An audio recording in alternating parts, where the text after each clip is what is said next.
Madame, Messieurs, c'est un plaisir et merci d'être avec nous sur Digital Congo, la télévision numérique, et bienvenue à tous dans ce Total Digisport. Eh bien, ce Total Digisport s'ouvre avec la discipline de combat en collaboration avec la Fédération congolaise de kickboxing. Un gala a été organisé à la Goumbé en match phare de la journée. Le Belge Alex Mikixtan s'est imposé au combat, s'est imposé face au Congolais Bilindo.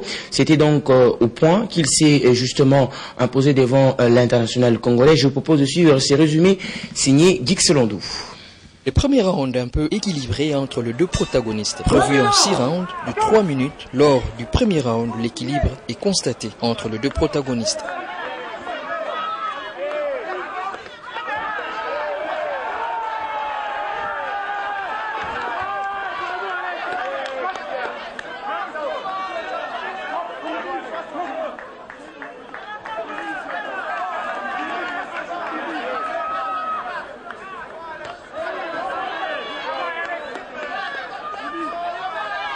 Dans la deuxième round, les Congolais relèvent un peu la tête avec des uppercuts et coups enchaînés adressés à son adversaire, le Belge Alex.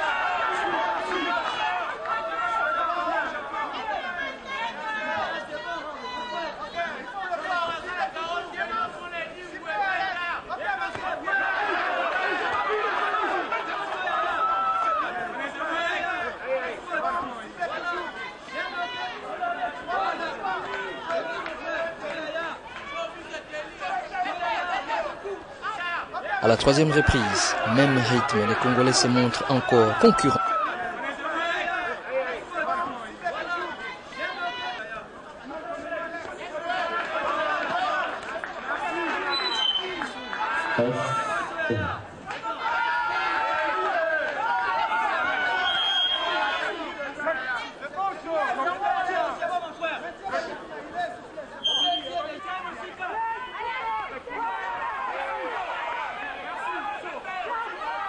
Il perdra ensuite les fils dans la suite de la bataille jusqu'à constater le résultat final.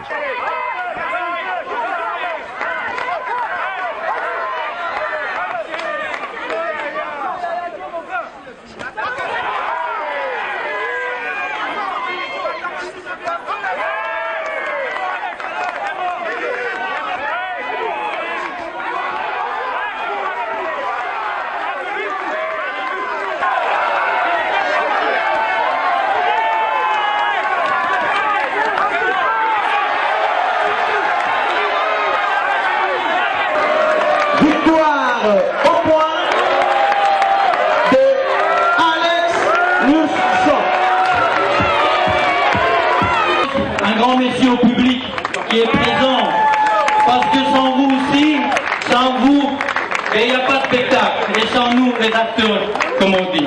Alors la troisième chose, j'aimerais remercier mon adversaire. Franchement, écoutez-moi, j'avais dit hier à la conférence de presse, il y a certains qui ont écouté, j'ai été 3 fois champion d'Europe, j'ai fait un championnat du monde, j'ai mes pieds sur terre, j'ai rien à prouver à personne. J'ai rien à prouver à personne. Aujourd'hui, ce garçon-là ici, qui est courageux, qui a fait 6 rounds, et je vous le dis de tout cœur, je jure devant le Dieu, que je me suis pris à un très grand plaisir de boxer aujourd'hui contre lui. Pourquoi? Parce qu'il est celui d'un, et du 2, il a un de ses cœurs, ce gamin-là, il a 21 ans, mais à 21 ans, j'ai rêvé d'être champion d'Europe. Voilà. Donc, je lui souhaite beaucoup de courage et beaucoup de travail parce qu'il a un talent. Il a un talent, il doit travailler dur. Et tous ces gens qui sont là pour le soutenir, il faut le soutenir et il faut le suivre parce qu'il a beaucoup de talent. Bilindo, bravo à toi. Voilà. Allez, beaucoup de sportivité de la part du vainqueur Alex Mikixtan, le Belge. On va rester à la Goumbé pour suivre la réaction du Congolais Bilindo qui est quand même satisfait de l'organisation du tournoi et il promet de faire mieux à la prochaine sortie. Je propose de l'écouter. C'est un spectacle qui est organisation qui on a sali combat bien, plutôt apprécié alors on a félicité tout le monde à Zala qui va là pour le combat et puis on a pas sponsor. Ah ok. Il y a un peu cher qui est gagné. Pour empêcher Zala qui était, je marquais le point, le tournoi sur Moni. J'ai bien boxé, mais je ne sais pas. Pour un grand boxeur, la sentir que la Bundi Pena.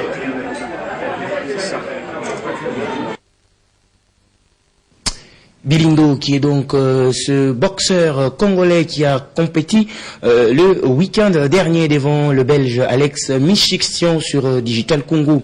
On va poursuivre avec de la bécane dans ce Digital Sport. Retenez que la 5e étape s'est poursuivie entre Luambo et Kolwezi, et c'est le Burkinabé Abdul Aziz Mikema qui a remporté cette 5e étape du Tour cycliste de la RDC, suivi du Belge Benar Assem. L'Ivoirien Conte Bassirou a fini 3e. Le premier Congolais se nomme Jimmy Mouindo Caviro. Dans la catégorie de meilleurs jeunes, on retrouve Loïc Chiana. Retenez que le maillot jaune reste sur les épaules du Belge James Banden. Le transbordement s'effectue déjà dès ce soir. Les délégations quittent Kolwezi pour Lubumbashi, car au programme dès demain, la 6e étape qui va se courir entre Kimpese et Kenge dans le Bandundu.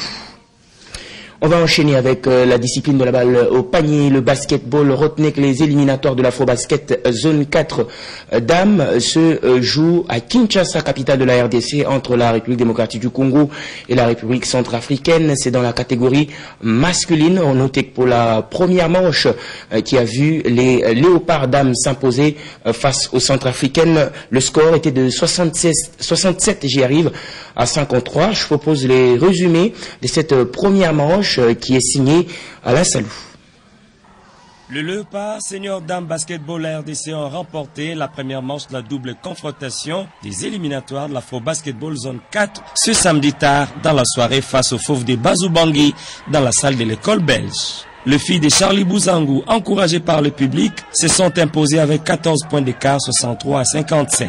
Après un début difficile, dû à l'échauffement précipité insuffisant, la bande à Nora Bombolé a peiné devant les Centrafricaines bien entrées dans le match, qui se feront rattraper au score à 2 minutes avant la fin du premier quart-temps, qu'elles vont perdre avec 4 points d'écart, 18 à 14. Le deuxième quart-temps, les Congolaises procèdent au contre. Kapinga Maweja et Marlène Gombeleza se montrent tranchantes et décisives.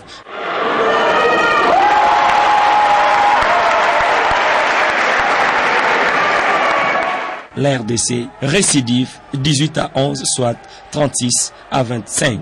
À l'entame du dernier quart-temps, les Centrafricaines amenées par Alexandra Kota, très à droite dans la zone à 3 points, relayées par Claudia Kota, vont considérablement réduire l'écart et dominent cette dernière période du match avec 8 points d'écart, insuffisant pour revenir au score 67 à 53 en faveur de la RDC, qui est bien parti pour valider son billet ce dimanche pour la phase finale en août prochain à Bamako au Mali. Et on va rester à l'Institut français de la Gombe pour suivre les réactions d'après-match. Alain Salou a tendu le micro à Natacha Mambenga, qui est meneuse côté Léopard de la République démocratique du Congo, et même le coach des Léopards Bouzangou qui s'est exprimé côté centrafricain. C'est Wilfried Bongo qui s'est exprimé. Je vous propose de les écouter tour à tour. Ouais, mais chapeau à eux. Chapeau à eux. Je crois que nous, on n'a pas été, malgré qu'on a gagné, mais on n'a pas vraiment jouer notre basket, mais demain c'est un autre jour. On viendra pour démontrer qu'on a quelque chose d'autre à donner. Qu'est-ce qui a manqué à l'air de ce jour? Mais je crois qu'on ne s'est pas échauffé pour les défauts. On a connu le terrain aujourd'hui. Au moment où on a commencé le match, et il faut féliciter ces filles-là parce que c'est pas facile de connaître le terrain tout juste le jour du match. Les Centrafricains ont eu le temps de shooter. Moi je crois que c'est dans le match qu'on a connu le terrain. Donc on va régler beaucoup de choses. C'est la partie du voyage. On a fait un long voyage. Et quand on est arrivé, on n'a pas fait même connaissance du terrain. Et voilà, maintenant, ça a joué sur mon équipe. On a bien commencé le premier carton et le deuxième carton. Et c'était sûr qu'on apprécie au troisième carton. On va essayer de commencer demain matin. Quelles sont les qualités et les faiblesses que vous avez remarquées côté congolais? Les qualités et les faiblesses, les filles sont athlétiques. Leur reprise, c'est un peu lent. Donc on va essayer de travailler ça pour qu'on puisse marquer. On va plus vite, on attaque pour marquer. C'est ça. Décidément, un début de match difficile, mais vous êtes ressaisis. Votre impression par rapport à cette première victoire? Déjà, notre victoire était vraiment importante. Donc, comme on a gagné, c'est le plus dur, c'est le plus essentiel. Donc on a gagné et puis voilà. demain, on va voir si, qu'est-ce qui va se passer. Mais moi, je pense que pour demain, ça sera notre qualification. Et on va travailler par rapport à ça. On va parler football à présent, direction stade Chiquisha de la Bodine 4 à Mbujimaï où un match est joué pour le compte du championnat national de la Ligue nationale de football à l'étape des playoffs. Manche retour, la formation de Sangabalende s'est imposée sur le troisième qualifié de la zone ouest, 2-0 grâce notamment à Lubaki Kinkela et Mandé Luciela qui ont permis aux Anges et Saints de Sangabalende de pouvoir en tout cas se refaire la santé après la débâcle au stade Mazembe Lubumbashi face au Corbeau, 4-0. Les Anges ont justement fait une très très belle opération cet après-midi dans leur champ d'action, sinon au stade Chiquisha de la Bodine 4, et ceci donne au classement pas de changement, mais sinon pour la formation de Sangabalende il y a quand même un changement.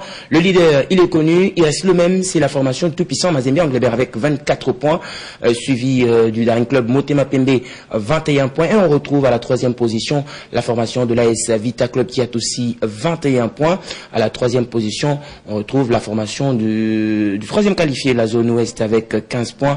Et à la cinquième position, Sangabalende qui fait quand même un bond après sa victoire cet après-midi devant le troisième qualifié, la zone ouest, avec 13 points. Don Bosco relégué à la sixième position avec simplement 11 points. On retrouve Bukavu Dawa et Mungano à la septième et huitième position avec simplement 5 et 4 petits points. Et ceci nous permet de parler des interclubs de la CAF. Vous le savez, la semaine qui va commencer, c'est une des semaines décisives pour les deux représentants de la République démocratique du Congo. On commence tout d'abord avec la Coupe de la Confédération dans laquelle on retrouve le tout-puissant Mazembe Anglebert qui sera reçu le 20 juin prochain pour le compte de la 4e journée de la phase de groupe de la Coupe de la Confédération par SuperSport United de l'Afrique du Sud dans le groupe D. Pendant que Oroya AC de la Guinée-Conakry va attendre le centre de formation Mounana à la maison. Et le classement, retenez que c'est le tout-puissant Mazembe qui est en tête avec 5 points, suivi de SuperSport 5. Oroya AC de la Guinée-Conakry 5 également, Mounana 0 points. C'est donc très serré dans ce groupe C, et donc l'explication de la 4e journée va finalement départager les 3 premiers qui sont leaders dans ce groupe C. Et puisqu'on parle du tout-puissant Mazembe Anglebert, les Corbeaux sont déjà en Afrique du Sud à 3 jours de l'explication phare contre SuperSport United. 22 de 23 joueurs sont déjà à Pretoria. Les poulains de Pamphile Miayo sont déjà en Afrique du Sud. Question pour eux de s'acclimater car il fait sévèrement froid en Afrique du Sud. On va suivre ces résumés de Gaylor Constant en Mwepou depuis l'Afrique du Sud. C'est à bord du MD89 qu'une forte délégation du team noir et blanc de Lubumbashi a pris part, comptant tout aussi 22 joueurs qualifiés pour les matchs africains sous la conduite de Pamphile Miayo. Objectif de la mission, défier SuperSport sur son sol de Pretoria à l'occasion de la première journée de la phase retour de la 14e Coupe de la CAF. Après près de 2 heures et 20 minutes de vol, l'appareil s'est posé à Johannesburg où les formalités au niveau de la migration ont pris plus de temps que prévu. Les coéquipiers Amputu et Kasusula vont parcourir un autre trajet, cette fois routier, jusqu'à Pretoria au Garden Court Hotel où ils ont érigé leur quartier général jusqu'au mercredi 21 juin prochain. Dans ce groupe D de la Coupe de la CAF, 3 sur les 4 clubs qui le composent comptent chacun 5 points. L'occasion est donc propice pour les Corbeaux de tout-puissant Mazembe Anglebert de prouver qu'ils sont détenteurs du trophée de la C2 à tous ses adversaires. Depuis Pretoria, Gaylor Constant Mwepou, Séverin Katamboa, héritier Ndola pour Digital Congo. Gaylor Constant Mwepou sur Digital Congo. Ceci nous donne justement le plaisir de parler de l'AS Vita Club. L'AS Vita Club, deuxième représentant de la RDC en interclub de la CAF. L'AS Vita Club casé dans le groupe C va recevoir ici au stade des Martyrs de la Pentecôte le 20 juin prochain pour le compte de la 4e journée de la phase de groupe de la Ligue des Champions Saint-Georges de l'Éthiopie. Et retenez que la formation de l'AS Vita Club s'était inclinée lors de la manche aller 1-0 face à Saint-Georges. Et Saint-Georges sera reçu par l'AS Vita Club. club pour le compte de la 4e journée, pendant que l'Espérance sportive de Tunis va croiser à la maison au stade Rades la formation de Mamelodi Sundowns de l'Afrique du Sud. Et le classement, retenez que la formation de l'AS Vita Club est mal classée à la 4e position avec simplement 0 points. L'explication de ce 20 juin est décisive car les clubs devraient en tout cas gagner tous les 3 matchs et espérer un faux pas de côté de ses adversaires pour se qualifier. Espérance sportive de Tunis est premier avec 7 points, suivi de la formation de Saint-Georges de l'Éthiopie 5 points et la formation de Mamelodi Sundowns pointe à la 4e position. Je l'annonçais tout à l'heure et même je vous en ai proposé un résumé de la manche aller pour le compte des éliminatoires de l'Afrobasket 2017 qui va se dérouler au Mali. Eh bien, retenez que la formation de la République démocratique du Congo s'est qualifiée tout à l'heure. Eh bien, les images et commentaires, vous les aurez dans nos prochaines interventions sportives.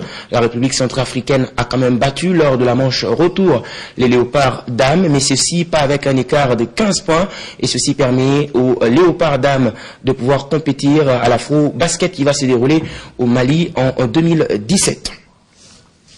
Et on va terminer cette édition des Digital Sport avec des très très belles images. Retenez que la Russie s'est faite l'honneur à elle-même lors de l'ouverture de la Coupe de la Confédération qu'elle organise sur son sol face à la Nouvelle-Zélande le samedi pour le compte de la première journée du groupe A. Le pays hôte s'est imposé sur le score de 2-0. Poloz et Smolov ont permis à la Russie de s'imposer. D'ailleurs, Smolov a été élu homme du match.